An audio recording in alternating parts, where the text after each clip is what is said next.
What is the meaning of life? In fact, many teenagers now they are starting to ask this question. Some people feel that life has no meaning. So does life actually have a meaning? Hello guys, my name is H. Today I want to explore more about what's the meaning of life. If you currently have this thought, then I want to tell you, don't give up on thinking about it. When you seriously pursue the question of life's meaning, perhaps this question will redefine your life. Today, we hope this video can help everyone unlock this answer. First, let's explore what's the most important thing in a person's life. Perhaps everyone can gain some insight into the meaning of being alive from this topic. When you were 3 years old, you tightly held a lollipop in your hand and firmly believed it was the most important thing. When you were 9 years old, lying on our back in the shade of a tree with sunlight dabbling your face, a leisurely summer vacation was so important to you. When you were 16 years old, sitting in the classroom, we stared blankly at the ponytail of the girl in the front row. Suddenly, you feel that the continuing like this wouldn't be bad at all. When you were 22 years old, you said goodbye to the campus and innocently stepped into the so-called society. A job became the most important thing in your life. When you were 25 years old, you welcomed your wedding. You looked at the hall full of guests and your bride. She was, of course, not the girl from when you were 16, but at that moment, she became the most important person to you. When you were 26 years old, you waited anxiously outside the delivery room. A cry broke the silence. You knew something more important had arrived. When you were 33 years old, overwhelmed by the mortgage and car loan, you felt that money was extremely important. When you were 38 years old, your externally strong father started to ask for your opinion. Your mother no longer scolded you again. They were getting old now. You suddenly realized that they are the most important people in your life. When you were 4 or 5 years old, having drifted throughout your life, sitting at your desk with a beer belly trying to slack off, you recall the dream of your youth. You had never felt that dream was so important, and you regret you did not take the chance to complete your dream. When you were 55 years old, you follow your grandson's steps, gasping for breath, fearing he might fall. At that moment, his safety and happiness were the most important thing. When you were 60 years old, you buried your parents together. As you got older, you became more accepting of many things. You do not cry. You just feel the sound of your father's scolding and your mother's nagging were actually not that bad at all. When you were 70 years old, your wife finally passed away before you. Your son and daughter-in-law were successful in their career, and your grandson was studying at a university out of town. You could only wander aimlessly on the street. For some reason, you feel that your wife was far more important than the most beautiful dream girl that you have always wanted. When you were 75 years old, the doctor asked to speak with your son in private. You knew your time was up. Taking advantage of the moment, you called your grandson. You wanted to tell him, if you fall in love with a girl when you are 16, you must hold on tight to her, just like you held on to that lollipop when you were 3. But after much thought, you felt it was a bit disrespectful of an old man. When the call connected, you only said, "Grandpa missed you.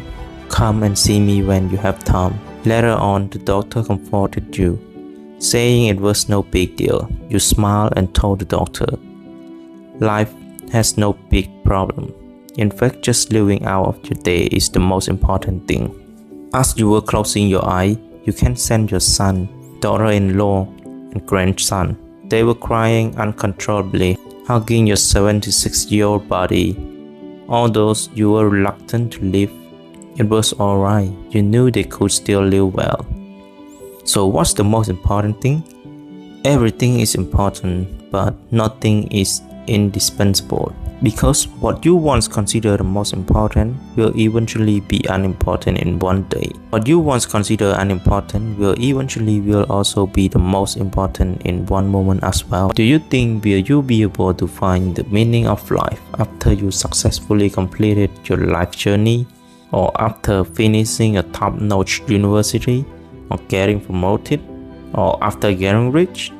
Actually, maybe the road you have traveled, the people you have loved, the difficult parting and separation, including death between relatives, the pet you have raised, the music you have listened to, the view that you have seen, the laziness of being alone with yourself.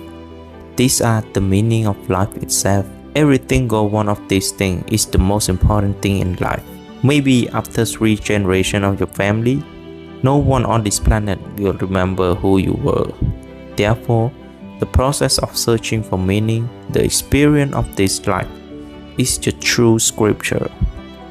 These experiences are the meaning of life. See, the reason we fear death is actually the fear that we have not found the meaning of our existence in our limited lifespan.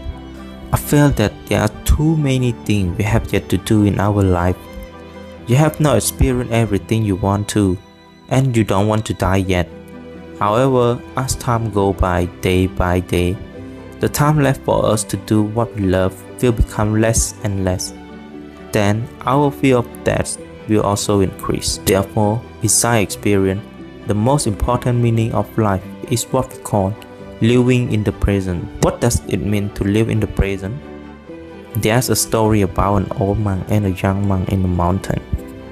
The young monk asked the old monk, "What did you do every day before you attained the enlightenment?" The old monk said, "Chop wood, carry water, cook meal." The young monk asked, "Then what do you do every day after you attain the enlightenment?" The old monk said, "Chop wood, carry water, cook meal." The young monk was very confused. What's the difference? The old monk explained, "Before attaining the enlightenment, when I was chopping wood, I was thinking about carrying water. When I was carrying water, I was thinking about cooking meal. After attaining the enlightenment, chopping wood is just chopping wood, carrying water is just carrying water, and cooking meal is just cooking meal." The result of the old monk attaining the enlightenment is living in the present. However, in real life, it is difficult for people to live in the present. For example, when we were young, we thought about playing while doing homework, and we thought about unfinished homework while playing. When traveling, we spend a lot of time pausing and taking pictures, but forget to settle down and appreciate the beautiful view.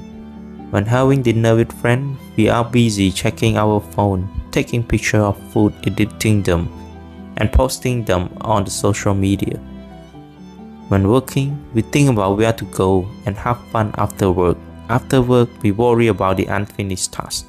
When we are single, we want to have a partner. After getting married, we want to have more freedom. We are constantly neglecting the present, missing the happiness that is within reach at this moment. But instead of living endless, meaningless anxiety about future, we talk about why we live and why we came to this world. I believe that many of you have asked yourself similar questions at some point in your life. Why did I come to this world for? How should I spend this life to be meaningful? Maybe we cannot find the answer to the question, but what we can do is to live in the present, so live in this very moment. Our life is composed of this moment, one after another. The quality of each moment determines the quality of our life. If we can focus on this moment, we can experience the true joy of life.